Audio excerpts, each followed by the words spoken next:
భవానీ అష్టకం శంకరాచార్య విరచితమైనటువంటి స్తోత్రాన్ని నేర్చుకుంటూ ఉన్నాం. అందులో ఇవాళ 3వ శ్లోకంలోకి వద్దాం.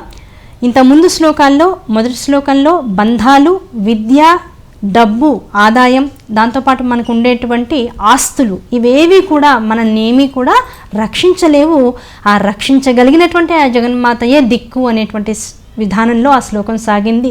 రెండో విషయానికి వచ్చేటప్పటికి, రెండో శ్లోకంలోకి అడుగు పెట్టేటప్పటికల్లా మనలో ఉండేటువంటి వికారాలు ఏవైతే ఉన్నాయో అవన్నీ కూడా జగన్మాత పాదాల దగ్గర వ్రేల్చి వాటినే అమ్మవారికి సమర్పించి, అమ్మ నువ్వు తప్ప నన్ను ఉద్ధరించగలిగేటువంటి మరొక దిక్కు నాకు లేదు తల్లి అని ఆ తల్లి పాదాలను మన కన్నీటితో కడిగేటువంటి అవకాశాన్ని శంకరాచార్యుల వారు మనందరికీ కూడా ఇచ్చారు. ఇవాళ 3వ శ్లోకంలోకి వచ్చేటప్పటికల్లా నజానామి దానం నచ ధ్యాన యోగం నజానామి యంత్రం నచ స్తోత్రమంత్రం నజానామి పూజాం నచ న్యాసయోగం గతిస్త్వం గతిస్త్వం త్వమేకా భవాని. ఈ శ్లోకంలోకి వచ్చేటప్పుడు కదా అమ్మ ఇవన్నీ ఇంతకుముందు నాకున్న వికారాలన్నీ చెప్పాను కదా, నాకు కామాంధకారంలో మునిగిపోయాను, లోభత్వం ఉంది, మాత్సర్యం పట్టి పీడిస్తోంది, జన్మపాస దుఃఖాలలో నేను మునిగిపోతూ ఉన్నాను, సంసార సాగరంలో నివిడీకృతం అయిపోయి ఉన్నాను తల్లి. ఇటువంటి నన్ను ఉద్ధరించేది నువ్వే, ఆ ఉద్ధరించేది నువ్వే అన్నాను కదా, అలా అని ఒక స్తోత్రపారాయణ చేయగలనా? అమ్మ నాకు ఏ స్తోత్రాలు రావు తల్లి, నోటితో చదవాలంటే ఏది నాకు నోటికి అలవాటు అవ్వట్లేదు కదా. అలాగే దానము కానీ, ధ్యానము కానీ, దాంతో మంత్రము కానీ, యంత్రము కానీ, పూజా పునస్కారము కానీ, దాంతోపాటు న్యాసయోగాదులు కానీ ఇవేవి నాకు రావనేటువంటి విషయం నాకు అర్థమైపోయింది. ఎందుకు? ఏదన్నా నేర్చుకోవాలి అంటే ఒక గురువు కావాలి. ఆ గురువు దగ్గరికి వెళ్ళేటప్పటికల్లా అసలు గురువు దొరకడమే కలియుగంలో చాలా కష్టంతో కూడుకున్నటువంటి విషయం. ఆ గురువు నుంచి ఏమి స్వీకరించాలో, ఆ గురువు నన్ను ఎప్పటికి అనుగ్రహిస్తాడో అంతకాలం గురు శుశ్రూష చేసేయగలిగేటంత మానసిక స్థితిగతులు నాకు ఉండడం కష్టం, అంత స్థిరత్వం నాకు కలగడం చాలా కష్టం. అన్నీ కలిగినాయి. గురువు నుంచి మంత్రం తీసుకున్నాను, మంత్రంతో పాటు యోగన్యాసములన్నీ కూడా నేర్చుకున్న తర్వాత కుదురుగా కూర్చుని చేసుకోవడం చాలా కష్టం. ఆ గురువు ఇచ్చినటువంటి మంత్రాన్ని ఎక్కడా కూడా తప్పు లేకుండా, ఉచ్చారణ దోషాలు లేకుండా చేసుకోవడం మరింత కష్టం. ఆ చేసుకునేటువంటి సమయంలో కూడా మనసు అన్యమైనటువంటి విషయాల మీదకి వెళ్లకుండా ఉంటుందా అని చెప్పడం చాలా కష్టం. కనుక ఏదో ఒక స్తోత్రం మా అమ్మ నేర్పించిందమ్మా, ఆ స్తోత్రం ఎన్నో పుస్తకాల్లో చూసి ఎన్నో ప్రింట్లు జరిగాక ఇవాళ మనం ఎన్నో పుస్తకాల్లో ఎన్నో రకాల స్తోత్రాలు చదువుతున్నాం.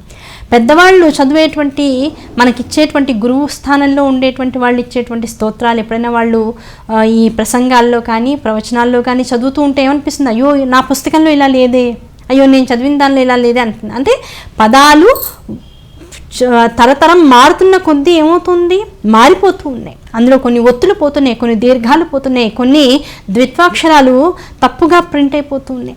కనుక అయ్యో ఈ స్తోత్రం కరెక్ట్గా లేదే, ఈ శ్లోకంలో ఇన్ని తప్పులున్నాయే అనుకుంటూ మొత్తం స్తోత్రాన్ని పఠించడం అనేటువంటిది అసలు వదిలేసేటువంటి స్థితి వచ్చేస్తుంది. ఇన్ని తప్పులతో చదివే బదులు అమ్మవారికి నమస్కారం చేసుకుంటే చాలనిపిస్తుంది, అవునా కదా? కానీ అమ్మ కోరుకునేది ఏమిటి? తప్పో ఒప్పో మొదటి రోజు పిల్లవాడిని స్కూల్కి పంపిస్తుంది, వాడికి నెమ్మదిగా అలవాటు అవుతుంది. ఆ రోజు వాళ్ళ టీచర్ ఏబిసిడి చెప్పేటప్పటికల్లా వాడి చేతి మీద స్టార్ పెడుతుంది. ఆ స్టార్ని తీసుకొచ్చి అమ్మకు చూపిస్తాడు. అమ్మకు చూపించేప్పటికీ అమ్మ ఏమడుగుతుంది? నాన్న ఆ రైమ్ నాకు కూడా చెప్పవా, ఏబిసిడి నాకు కూడా చెప్పవా అంటుంది. ఆ చిన్న నోరు వేసుకుని ఆ తెలియనటువంటి స్థితిలోనే వాడు తల్లి మనస్సుని ఆకట్టుకోవాలనేటువంటి ధ్యాసతో తల్లితో ముద్దు పెట్టించుకోవాలనేటువంటి కోరికతో ఏం చేస్తాడు? ఆ వచ్చిరాని పదాలే తప్పులే అవ్వచ్చు కాక ఆ తల్లి ముందు ఏమాత్రము సంకోచం లేకుండా దాన్నే ఇష్టంగా మనస్ఫూర్తిగా చదివేస్తాడు. అందులో తప్పులున్నా సరే తల్లి అంతా అయిపోయాక ఏం చేస్తుంది? వాడి నిష్కల్మషమైనటువంటి ఆ ప్రేమకి లొంగిపోయి వాడికి వెంటనే ఇంకో స్టార్ చేతి మీద పెట్టేసి వాడికి కావాల్సినవన్నీ చేయించి వాడు ఇంకాస్త పైకి రావడానికి వాడికి కావాల్సినటువంటి వెన్నుదన్ను అయి తను నిలబెడుతూ ఉంటుంది. అలాగే ఈ స్తోత్రం ఇలా ఉంది, ఆ స్తోత్రం అలా ఉంది, ఈ స్తోత్రం దీనికి పనికి వస్తుంది, ఆ స్తోత్రం దానికి పనికి వస్తుంది. ఏ స్తోత్రము కూడా గుర్తుపెట్టుకోండి, అమ్మవారి యొక్క సంపూర్ణ అనుగ్రహానికి పాత్రలను చేసేటువంటిదే తప్ప ఐశ్వర్యాలను ఇచ్చేదో లేకపోతే ఇంకోటి ఇచ్చేదో కాదు. మరి ఎందుకండి మరి శ్లోకాలు చెప్పేటప్పుడు రకరకాల శ్లోకాలని అర్థ వివరణ చేసేటప్పుడు మరి ఇది చదివితే ఇలా అవుతుంది, ఇది చదివితే ఇలా అవుతుందని చెప్తారు. కనీసం ఆ సమస్యలు ఉన్నటువంటి వాళ్ళు ఆ మిష పెట్టుకున్నా సరే, అది చెప్తే వినైనా సరే ఆ శ్లోకాన్ని పట్టుకుంటే వాళ్ళకున్న ప్రారంధ కర్మలన్నీ తొలగించుకునేటువంటి అవకాశం ఈ జన్మలో వాళ్ళకి లభిస్తుంది అనేటువంటి ఒక అంతర్గతమైనటువంటి స్మృతితో చేస్తారు. ఇవన్నీ మనకి ఇచ్చినటువంటి వారు శంకరాచార్యుల వారే.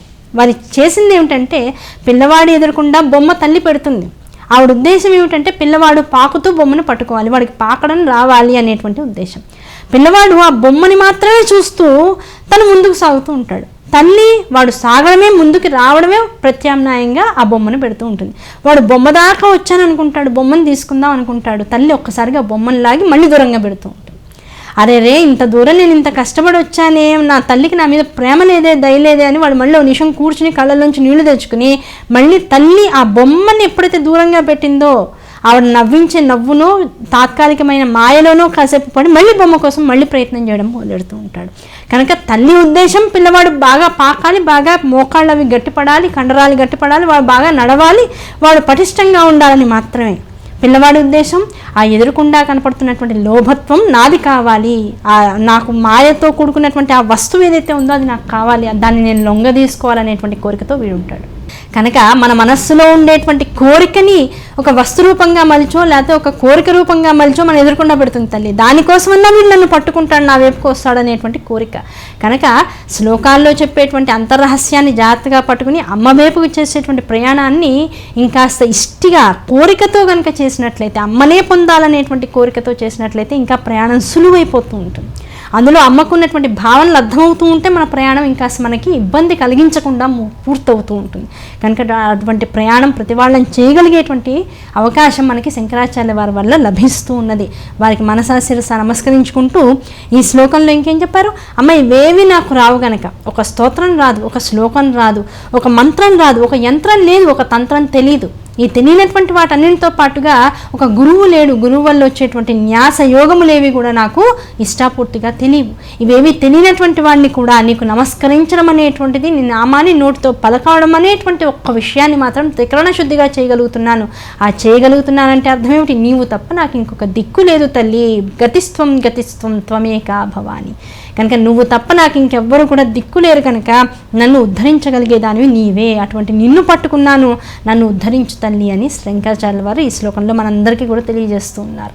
ఇలాగే మనం కూడా అమ్మని, అమ్మ నువ్వు తప్ప నాకు ఇతఃపరం బెరుగను అనేటువంటి విషయాన్ని జాగ్రత్త పెట్టుకుని ఈ శ్లోకాన్ని రాగయుక్తంగా చదువుకునే ప్రయత్నం చేద్దాం.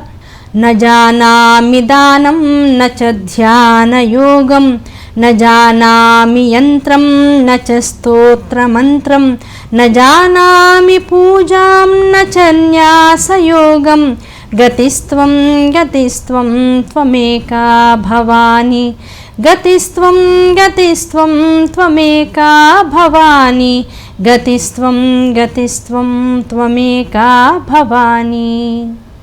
వచ్చే ఎపిసోడ్లో 4వ శ్లోకంతో మళ్ళీ కలుద్దాం. అంతవరకు అందరికీ కూడా శ్రీమాత్రే నమః.